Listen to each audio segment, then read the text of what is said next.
नमस्कार विद्यार्थी मित्रांनो, इयत्ता 9वीच्या सर्व विद्यार्थी मित्रांचं आपल्या युट्यूब चॅनलवर सहर्ष स्वागत आहे। तर मुलांनो, वास्तव संख्या या प्रकरणातील सराव संच 2.05 आपल्याला या व्हिडिओमध्ये शिकायचा आहे। अतिशय सोपा सराव संच आहे। यामध्ये आपल्याला केवल मूल्य म्हणजे काय हा भाग शिकायचा आहे। केवल मूल्य म्हणजे कोणत्याही वास्तव संख्येचं शून्यापासूनचं अंतर, धनसंख्या जरी असेल तरी ती शून्यापासून किती अंतरावर आहे आणि ऋणसंख्या जरी असेल तरी ती शून्यापासून किती अंतरावर आहे, या मूल्याला, या किमतीला त्या संख्येचं केवल मूल्य असं म्हणतात बेटा। म्हणजेच हे समजा अशी संख्या आहे, x सांगितलंय असं, याला मग x चे केवल मूल्य, याचं वाचन काय म्हणतात, x चं केवल मूल्य बरोबर x, म्हणजे x चं केवल मूल्य किती आहे, x आहे असं जेव्हा धनसंख्या असेल तेव्हा। मग हे जेव्हा शून्य असेल तेव्हा x चं केवल मूल्य काय असेल, शून्य असेल। परंतु इथं जर समजा ऋण x दाखवलं, मग ऋण x चं ही जर संख्या असेल केवल मूल्यामध्ये, मग याचं केवल मूल्य सुद्धा काय निघते, x निघते। मग इथं केवल मूल्यामध्ये शून्य जर असेल तर शून्याचं केवल मूल्य शून्य निघते बेटा। परंतु धन x जरी असेल तरी ते x निघते आणि ऋण x जरी असेल शून्य याच्यामध्ये केवल मूल्यामध्ये तरी त्याची किंमत काय निघते, x हीच निघत असते। हे आपण लक्षामध्ये ठेवावं व या संकल्पनेवर आधारित हा अतिशय सोपा सराव संच आपल्याला 2.05 या ठिकाणी सोडवायचा आहे। हा सराव संच सोडवण्याच्या अगोदर तुम्हा सर्व विद्यार्थी मित्रांना विनंती आहे की आपण जर या चॅनलवर नवीन असाल तर सर्वांनी आपल्या चॅनलला सबस्क्राइब करावं व सबस्क्राइब करून त्याच्या बाजूला जे बेलचं बटन आहे ते क्लिक करावं, जेणेकरून मी पाठवलेल्या सर्व व्हिडिओची नोटिफिकेशन्स तुम्हाला सर्वात अगोदर मिळेल व आपण गणित या विषयाचा चांगल्या प्रकारे अभ्यास करू शकू। मुलांनो, इयत्ता 5वी स्कॉलरशिप गणित ते इयत्ता 10वी गणित पर्यंत प्रत्येक सराव संच व प्रत्येक सराव संचामधील प्रत्येक गणित आपल्या चॅनलवर, आपल्या प्लेलिस्ट मध्ये उपलब्ध आहे। आपल्या अभ्यासासाठी अतिशय सोयीस्कररित्या आपण प्लेलिस्ट ओपन करून कोणत्याही सराव संचाचा, कोणत्याही गणिताचा अभ्यास करू शकता। म्हणून आपल्या सर्व विद्यार्थी मित्रांनी या चॅनलला सबस्क्राइब करावं ही तुम्हा सर्वांना विनंती आहे।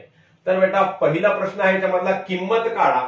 मग काय सांगितलंय, 15 वजा 2 चं केवल मूल्य। 15 वजा 2 ची किंमत काय आहे बेटा, 15 मधून 2 गेल्यानंतर किती उरतात, 13 उरतात। म्हणजेच याला आपण 13 असं लिहू शकतो। केवल मूल्यामध्ये 13 असंही लिहिता येते आणि याची किंमत परत 13 असंही लिहू शकतो आपण याला, किंवा आपण सरळ याची किंमत 13 लिहून टाकू शकतो।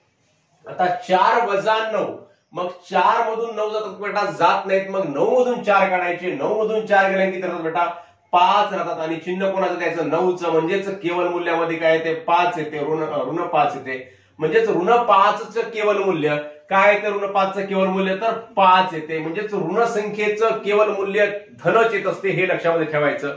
हे धनसंख्येचं केवल मूल्य धन असते आणि ऋण संख्येचं केवल मूल्य सुद्धा धन असते। शून्याचं केवल मूल्य शून्य असते। ह्या 3 गोष्टी अतिशय सोप्या गोष्टी लक्षामध्ये ठेवायच्या, त्यावर आधारित आपल्याला हा सराव संच सोडवायचा आहे। मग 7 चं केवल मूल्य 7 बेटा, आणि ऋण 4 चं केवल मूल्य किती, गुणिलेला गुणिले, आणि ऋण 4 चं केवल मूल्य किती, 4। मग 7 चोक किती बेटा, तर 28 हे याचं उत्तर आहे। पुढचा प्रश्न आहे दुसरा, सोडवा। मग 3x वजा 5 चं केवल मूल्य किती सांगितलंय, 1 सांगितलंय। म्हणजेच या x ची किंमत बेटा धनही असू शकते आणि ऋणही असू शकते। म्हणजेच याचे केवल मूल्य 1 ही किंमत सांगितल्यानंतर 3x वजा 5 ची किंमत 1 धन 1 सुद्धा असू शकते किंवा ऋण 1 सुद्धा असू शकते। म्हणून याला आपण असं लिहू शकतो, 3x वजा 5 बरोबर 1 किंवा 3x वजा 5 बरोबर ऋण 1। हे आपल्याला दोन्ही शक्यता लक्षामध्ये ठेवाव्या लागतील बाळांनो। एकतर या समीकरणाची किंमत धन 1 आहे किंवा ऋण 1 आहे, कारण एक केवल मूल्यामध्ये सांगितलं म्हणजे याची किंमत, मधल्या राशीची किंमत काय असते, धन किंवा ऋण कोणतीही येऊ शकते। इथं आपण केवल मूल्याची किंमत धन मध्येच लिहित असतो, म्हणून आपल्याला x ची किंमत काढायची असेल तर ती धनही असू शकते किंवा ऋणही असू शकते, ही आपल्याला शक्यता गृहीत धरावी लागते। म्हणून आपल्याला दोन्ही प्रकारे लिहावं लागतं बेटा। म्हणून मग 3x बरोबर आहे वजा 5 काय होईल, बरोबर चिन्हाच्या पलीकडे गेले तर काय होते, अधिक होते। म्हणजेच 3x बरोबर काय होते बेटा, 1 अधिक 5 म्हणजे 6 होतात। 3x बरोबर आहे 6, म्हणून मग x बरोबर आहे 6 भागिले 3 म्हणजेच किती, 2 होतात बेटा। 2 हे उत्तर येते, x बरोबर आहे 2। किंवा मग काय होते, किंवा 3x, आता बघा हे 3x वजा 5 आहे, 3x बरोबर आहे वजा 1 आणि वजा 5 चं बरोबरीच्या पलीकडे आलं तर काय झालं, अधिक 5 झालं। मग हे काय होते, याचं 3x बरोबर आहे, -1 अधिक 5. मग 5 मधून 1 वजा करावे लागतील, मग उत्तर किती येते बेटा? 4 येते. मग x बरोबर 2 किंवा x बरोबर आहे गुणाकाराचं 3 भागाकारामध्ये आलं म्हणजेच 4/3 हे उत्तर या ठिकाणी येते. म्हणजेच x ची किंमत 2 किंवा x ची किंमत 4/3 आहे. तर पुढचा प्रश्न आहे 7 वजा 2x आहे केवळ मूल्यामध्ये बरोबर 5. म्हणजे 7 वजा 2x चं केवळ मूल्य 5 आहे. म्हणजेच आपल्याला याला कसं लिहावं लागते? 7 वजा 2x बरोबर 5 किंवा 7 वजा 2x बरोबर आहे ऋण 5. मग बेटा 7 वजा 2x, मग वजा 2x लिहायचं आणि अधिक 7चं काय होईल? बरोबर चिन्हाच्या पलीकडे गेलं तर काय होईल? ते वजा होईल. म्हणजेच 5 वजा 7 होते. म्हणजेच वजा 2x बरोबर आहे 7 मधून 5 गेले तर 2 राहतात आणि 7चं चिन्ह ऋणाचं म्हणजेच 2x वजा 2x बरोबर ऋण 2 म्हणजेच हे ऋण ऋणाचं अधिक झालं. म्हणून x बरोबर आहे 2/2 गुणाकाराचं 2 भागाकारात गेलं म्हणजेच बे एक बे म्हणून x बरोबर आहे किती येते बेटा? 1 येते. x बरोबर 1 किंवा 7 वजा 2x बरोबर ऋण 5 म्हणजेच वजा 2x बरोबर आहे ऋण 5 ला ऋण 5 आणि हे अधिक 7 पलीकडे जाऊन काय झालं? परत ऋण झालं म्हणजेच ऋण 7 झालं. म्हणजेच काय होते बेटा हे? किंवा ऋण 2x बरोबर आहे ऋण 5 ऋण 7 किती झाले? ऋण 12 झाले. म्हणजे ऋण ऋणचं इथं परत धन झालं. म्हणून x बरोबर 1 किंवा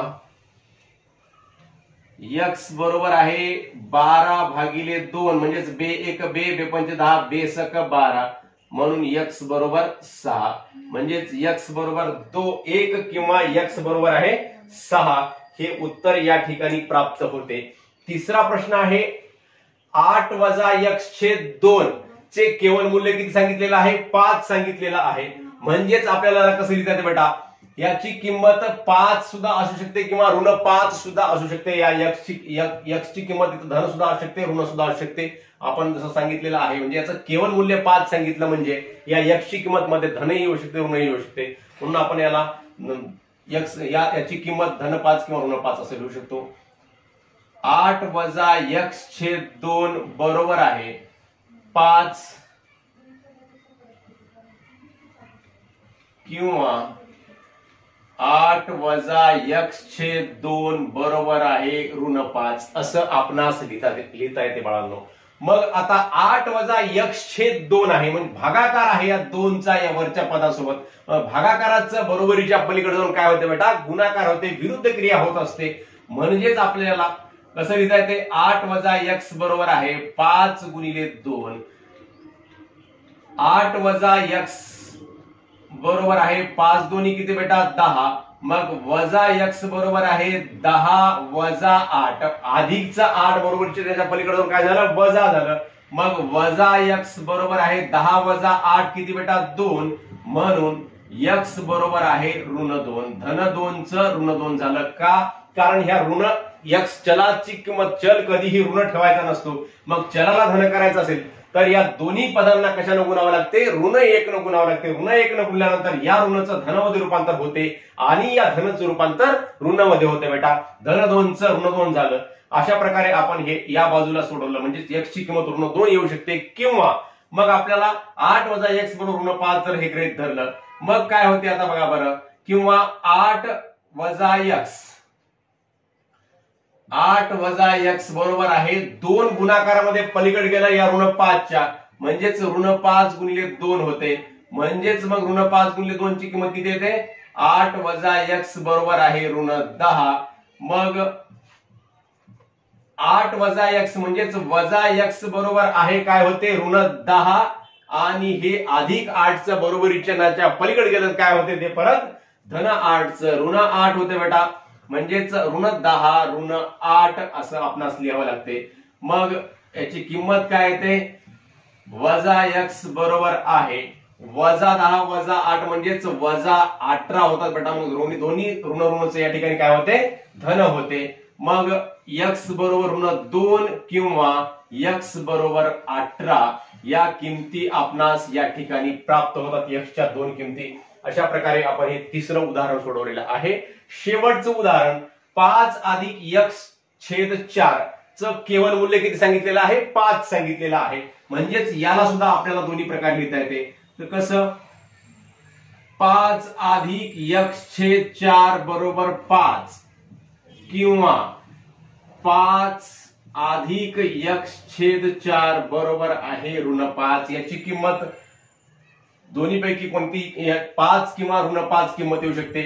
या दोन्ही प्रकारे आपल्याला लिहिता येते. मग काय होते बेटा? हे 5 अधिक x छेद 4 म्हणजे त्या 5 च्या छेदस्थानी काही नाही म्हणजे काय असतो? 1 असतो. म्हणजे त्या 5 चा आणि 4 चा गुणाकार करावा लागतो. 5 चोक किती होते बेटा? 20 होते. अधिक x ला x आणि छेदस्थानचा 4 जसा तसा असा घ्यावा लागतो. बरोबर आहे 5. मग 20 अधिक x बरोबर आहे 5 गुणिले 4 होते. तर 5 चोक किती होतात बेटा? 20 होतात. मग 20 अधिक x बरोबर 20. मग x बरोबर आहे 20 अधिकचं 20 बरोबर चिन्हाच्या पलीकडे गेलं. म्हणून x बरोबर 20 वजा 20 किती आला बेटा? 0 आलेलं आहे. मग आपल्याला इकडे कसं लिहिता येते याला? किंवा इथं सुद्धा तसंच 5 चोक किती? 20 अधिक x छेद 4 बरोबर आहे ऋण 5 किंवा मग 20 अधिक x जशाला तसं लिहिलं बरोबर आहे ऋण 5 गुणिले 4 किती होतात बेटा? तर ऋण 20 होतात. मग ऋण 20 झाल्यानंतर 20 अधिक x मग x लिहायचं आणि अधिकचं 20 बरोबर चिन्हाच्या पलीकडे गेलं तर काय होते? हे ऋण 20 आणि हे इकडलं अधिकचं ऋण 20 झालं पलीकडे जाऊन. मग याचं उत्तर काय द्या बेटा? मग x बरोबर 0 किंवा x बरोबर आहे ऋण 20 आणि ऋण 20 दोघांची बेरीज होते. चिन्ह समान असताना दोघांची बेरीज होत असते आणि जे समान चिन्ह आहे ते समान चिन्ह लिहावं लागत असते. म्हणजेच याचं उत्तर ऋण 20 काय येते? ऋण 40 येते बाळांनो. अशा प्रकारे आपण अतिशय सोपा असणारा सराव संच 2.5 या ठिकाणी पूर्ण केलेला आहे. अपेक्षा करतो की आपणा सर्वांना हा व्हिडिओ समजला असेल. समजला असल्यास नक्की आपल्या मित्रांना शेअर करा व व्हिडिओवर लाईक व कमेंट सुद्धा अवश्य करा बाळांनो. पुन्हा एकदा भेटूयात नवीन एखाद्या व्हिडिओसह. तोपर्यंत सर्वांना धन्यवाद.